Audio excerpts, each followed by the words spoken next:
What up, S.I.B.R family? Let's get right into it. So it's been a few days since the mega fight between Ryan Garcia and Tank Davis, and man, did it live up to the hype and expectation. So it was a short fight. So full disclosure, let me just say, in case this is your first time joining us, in case you missed it, I went into the fight and my prediction was I thought Ryan Garcia would win a very close fight on the scorecards. I thought maybe the judges might have a little funny business, and I'll tell you why I thought it was gonna go that way. Now, you already know it didn't go that way at all. Tank Davis came out and took out Ryan Garcia in round 7 with a vicious body shot. We'll get into the details of some people thinking that maybe he could have got up, maybe he quit. I'm starting to hear that a little bit, and I got some stuff to say about that. But let's break it down. The reason why I thought the fight was going to go the way I thought it was going to go was because Ryan Garcia is taller and has the reach advantage, and Gervonta Davis, let's be honest, is becoming the boogeyman. He's the guy that knocks everybody out, and everyone's afraid of that power. Now, he has plenty of other skills, but what everybody knows is Tank Davis hits like a Mack truck. So with that being said, I thought Ryan Garcia was going to come into this fight, try to keep him at a distance and kind of stay away and stay in the safe zone. Never in a million years did I expect Ryan Garcia to be the one pressing the action, but right from the opening bell, Garcia met Tank in the middle of the ring, even going so far as to step beyond the middle of the ring to meet Davis before he's even getting out of his corner. So he was the one pressing the action and trying to dictate the distance. Now, that was a surprise to me, and I personally would have said, hey, my man, that ain't the way to go about it, especially with Tank Davis being as skilled as he is and as experienced as he is.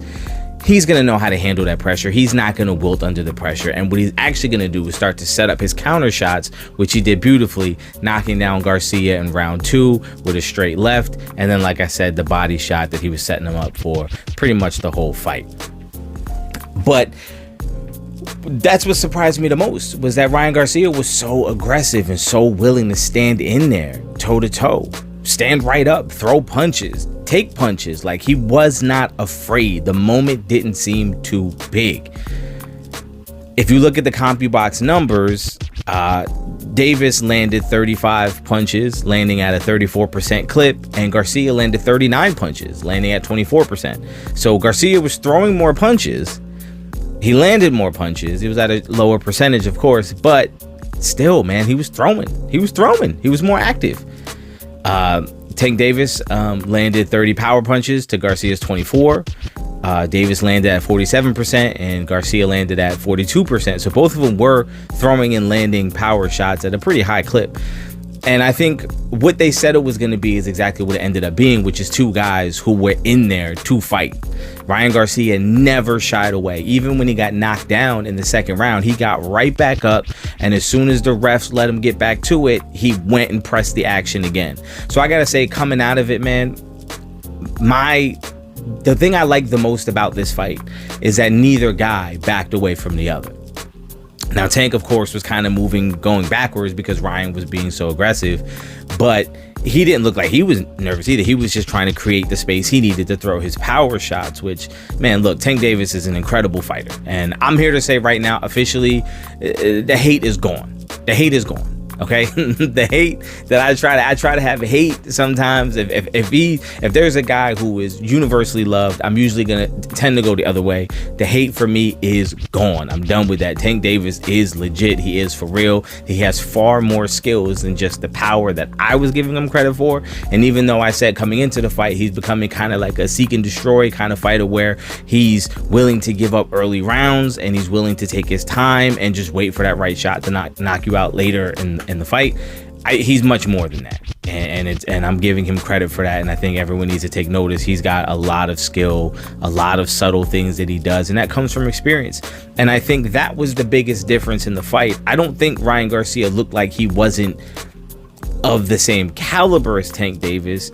I think what it really comes down to is Tank, having been in there, been in big fights, been in more fights, been in with better competition, you saw that he was able to kind of compose himself and operate in a way where he wasn't surprised, whereas it looked like Garcia was he was doing something for the first time. Essentially, he was stepping up in competition and was being a little hesitant, whereas Tank looked like been there, done that. The experience took over, and I think that was ultimately the difference in the fight. But what I liked the most was Ryan Garcia coming in as the underdog, coming in as the guy that everyone questioned, could he really do it?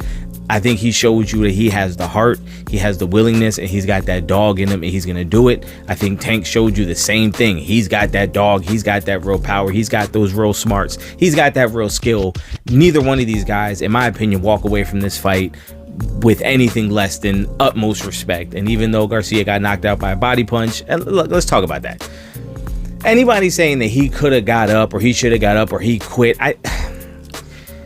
sure, then you don't like Garcia. If you're a hater of Garcia or you're just not a fan of his, then you'll look at it that way. And I can see how you look at it that way. But to be honest with you, the delayed reaction to me said that he was never going to go down. But he couldn't, like he had no choice. And then once he did go down and took a deep breath, all of the air left his body. I think he was really struggling. I wouldn't be surprised if something broke. To be honest with you, it was a vicious body shot. He was throwing his right at the same time that Davis was coming up with his left, which is his power hand. He's a southpaw, and he caught him clean. He caught him when he was wide open. I think that shot is taking out most guys, especially Ryan Garcia, who was coming down in weight. The rehydration clause, maybe that kind of left him a little weaker than he would have been. Who knows? But that shot was legit, and I think the knockout was legit. I don't think it was a quit. I don't think there's a quit in Garcia. I think he wanted to continue. I think he physically just couldn't. So of course now we have to go into the what's next for these guys. And Tank Davis has a few guys on the list. You could go with the Devin Haney versus Lomachenko winner. That's on the table. You could go after that guy. You could go straight to Shakur Stevenson, which I think would be the biggest fight that he could make. Or you could go with the Josh Taylor Teofimo Lopez Jr. winner. You can go with the winner of that fight.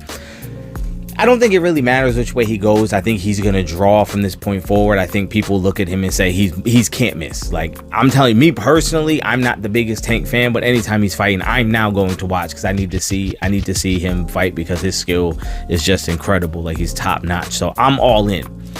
The problem is I don't think he can step back and fight someone of a lesser name than Ryan Garcia, because I think what this fight did for boxing was basically say from here on out it's all about the mega fights, and you have to have these fights now where you're fighting the best, and if you take a step back it's gonna look a type of way. So unless he's trying to stay busy and the other guys just aren't available at the time that he's trying to fight, he has to fight one of these guys. In my personal opinion, I would love to see him fight the Haney Lomachenko winner.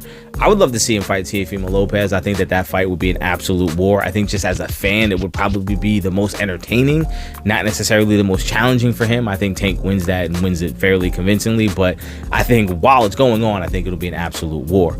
As far as Ryan Garcia goes, he's obviously, he's talking about moving up to 140 and staying there and floating around in that area. And he kind of has to start over. I think watching this fight, I don't lose any respect for Garcia. And the one thing that I always say is I respect the way that he comes back.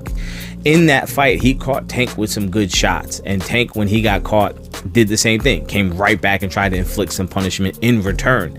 Both of these guys, when they got hit, they responded with throwing hands, and Ryan Garcia showed you he's game, he's willing to fight, he's ready to fight. I think he'll fight anybody, anytime, anywhere. I think he'll do it, but unfortunately, in order for him to get back to that top dog status, he's gonna have to kind of start all over and fight through the ranks a little bit. So I think one or two tune-ups, maybe some mid-level competition, and then he'll be right back in there with another big-name fighter. My big takeaway from the night is boxing is in great hands. I know for a while people were concerned about the health and future of boxing, and there were a lot of these guys who were top of the game, top tier, pound for pound best, and just not fighting each other. I think this fight was the first in the line of many where it is going to be now. These guys are just going to start fighting each other. Hopefully the pay-per-view numbers, when they come back and they're tallied, will show a great result and that there were a lot of buys, and I think that'll then push people even further to say, look, you gotta have these fights. This is what we want. I think the fans got a taste of that mega fight. I think even though it only went 7 rounds, those 7 rounds, man, were incredible. Like, the tension was so real. At any moment you felt like that fight could be over, and that's what we need. When you have the best fighting the best, you get that tension, you get the energy, you get that excitement. That's what we need in boxing, and that's what I think it's going to be going forward. And that's my biggest takeaway this whole night. Tank Davis walks away a winner, Ryan Garcia walks away a winner, and we walk away as fans as the real winners, because we got to see a great fight. We got to see 2 guys in their prime, just entering their prime potentially, fighting each other, and the sky's the limit going forward. And we're gonna have more of these mega fights, and I can't wait. The next couple years in boxing are gonna be great. Stay tuned. I'll catch you guys next time.